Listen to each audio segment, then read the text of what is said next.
2015 में भी लालू जी ने बोला था कि जितने आरएसएस वाले हैं कान पकड़वा करके भी अगर करवाना पड़ेगा तो करवाएंगे। महीनों से हम ये कैंपेन चला रहे हैं और इस कैंपेन का असर पड़ा है, इफेक्ट आया है और इसीलिए इन्होंने ये डिसीजन लिया है। लालू जी का 15 साल तक सरकार था, उस समय केंद्र में भी उन्हीं की सरकार थी, तो कर दिए थे क्या? मोदी सरकार के अचानक जातीय जनगणना करने की मंजूरी से देश में नई बहस और सरकार एवं विपक्ष में श्रेय लेने की जंग छिड़ गई है। जहां एनडीए में शामिल भाजपा समेत उनके सहयोगी दल इस फैसले को ऐतिहासिक बता रहे हैं, वहीं नेता प्रतिपक्ष तेजस्वी यादव कह रहे हैं कि ये लालू यादव के संघर्षों का नतीजा है। सुनिए जरा तेजस्वी यादव क्या कहते हैं।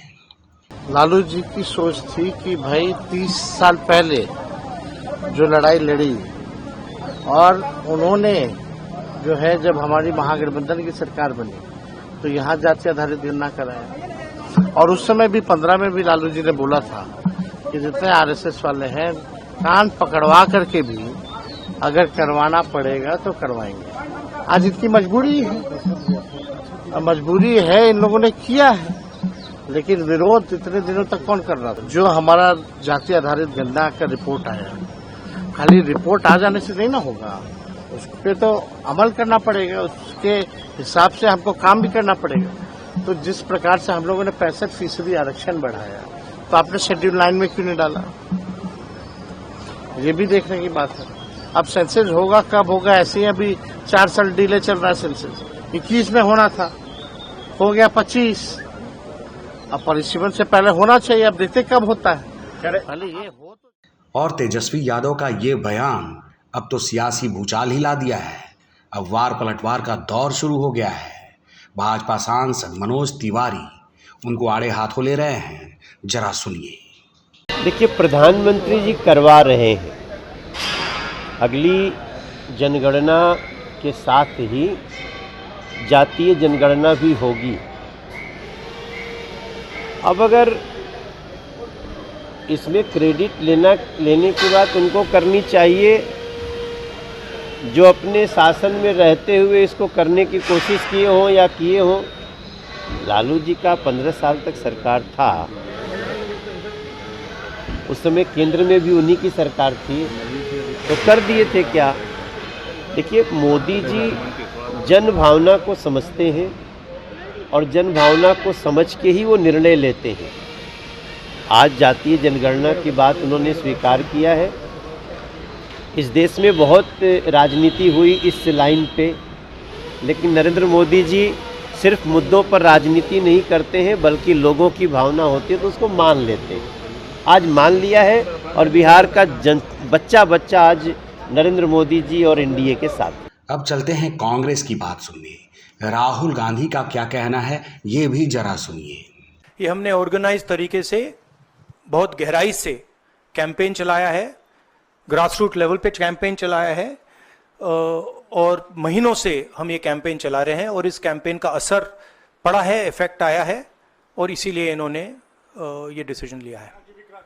बट कास्ट सेंसस जो मैंने आपसे बोला, ये दरवाजा खोलने का तरीका है, उसके बाद रियल विकास का काम शुरू होगा। एक बार हमें इंफॉर्मेशन मिलेगी तो फिर हम उस इंफॉर्मेशन के बेसिस पे हम एक्शन ले पाएंगे। मैं आपको 2-3 उदाहरण देता हूं। तेलंगाना के कास्ट सेंसस में से इंफॉर्मेशन किस ग्रैन्युलैरिटी की आ रही है और किस टाइप की इंफॉर्मेशन आ रही है।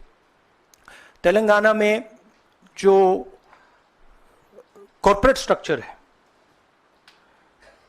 CEOs, management team, senior management, ownership structure, उसमें आपको एक दलित नहीं मिलेगा, एक आदिवासी नहीं मिलेगा, एक पिछड़े वर्ग का व्यक्ति नहीं मिलेगा। मैं कह रहा हूं एक नहीं मिलेगा, मैं ये नहीं कह रहा हूं कि 1% नहीं मिलेगा, है ही नहीं। 90% of India is not represented there, first. Second, gig workers, जिनके लिए हमने तेलंगाना में और अब कर्नाटक में हम कानून बना रहे हैं। अगर आप गिग वर्कर्स की लिस्ट देखें, जिसको मैं मॉडर्न स्लेवरी कहता हूं, उसमें आपको सिर्फ ओबीसी, दलित और आदिवासी मिलेंगे। तो ये दो स्ट्रीम्स बन रही हैं। एक स्ट्रीम मजदूरी की स्ट्रीम, गरीबी की स्ट्रीम, बेरोजगारी की स्ट्रीम, जिसमें दलित, आदिवासी, पिछड़ा वर्ग है, और दूसरी स्ट्रीम जिसमें एक छोटी सी एलीट पूरे के पूरे सिस्टम को कंट्रोल कर रही है, उसके ऊपर अदानी जी, अंबानी जी बैठे हैं।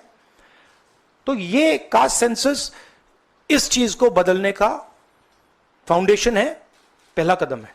जी हाँ, कांग्रेस और समाजवादी पार्टी, चाहे राजद समेत उसके सहयोगी दल, सरकार के इस फैसले के पीछे उनका दबाव बताते हुए अपनी जीत बता रहे हैं। जातीय जनगणना कब होगा ये तो आने वाला वक्त बताएगा, लेकिन फिलहाल राजनीति गर्म है।